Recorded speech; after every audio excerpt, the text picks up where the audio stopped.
Dans les environnements froids, les micro-organismes sont les rois.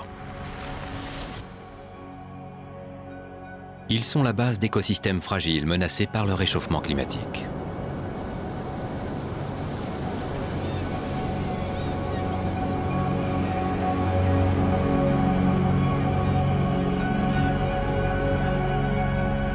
Ces animaux se sont dotés d'équipements étonnants pour survivre à ces milieux instables.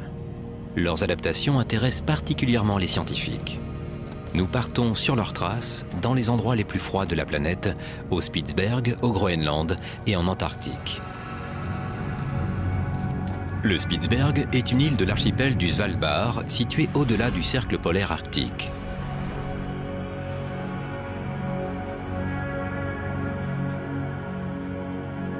C'est un milieu extrême en raison de ses températures négatives pouvant descendre jusqu'à -30 degrés. Seules 2 saisons se succèdent, 9 mois d'un long hiver sombre et glacial et 3 mois d'un court été frais et ensoleillé. L'expédition scientifique Spitzberg a pour mission de dresser un inventaire de la microfaune et de la flore durant cette courte période d'été. Elle est composée d'étudiants en biologie accompagnés de leur professeur Jean-Michel Bichin, chercheur au Muséum d'histoire naturelle de Paris. D'après lui, c'est la meilleure place.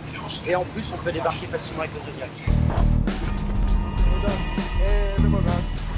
Ah ouais. Toute l'équipe va passer 1 mois sur l'île en autonomie complète. Il faut qu'on regarde s'il y a un écoulement, pour qu'on puisse avoir de l'eau pendant le séjour. Et puis si on a une zone sèche et un petit peu élevée, ça permettrait d'avoir un petit point d'observation. Et accolé à la montagne, ce serait pas mal, pour nous couper des vents de vallée en réalité, quoi. Et un point de vue sur une visite possible d'ours en tout cas.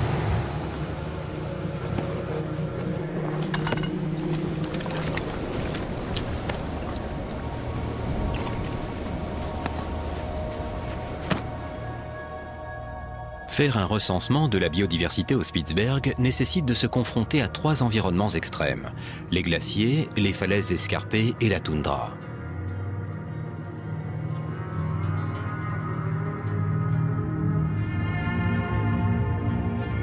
À ce tableau, déjà très inhospitalier, s'ajoute la présence d'ours polaires. Ces seigneurs des glaciers sont souvent présentés comme les principales victimes du réchauffement climatique. Mais avec l'ours blanc, ce sont des milliers d'espèces qui sont menacées d'extinction. Et certaines n'ont même pas encore été recensées. On sait que le réchauffement climatique va à une telle rapidité que les écosystèmes arctiques sont en danger immédiat. C'est-à-dire qu'on considère que leur taux de survie, c'est 25-50 ans. Donc voilà dans quel contexte nous, on s'est situé en tant qu'expédition de la biodiversité arctique. C'est-à-dire répondre à une véritable urgence, c'est celle de la connaissance de milieux, d'écosystèmes qui sont en danger.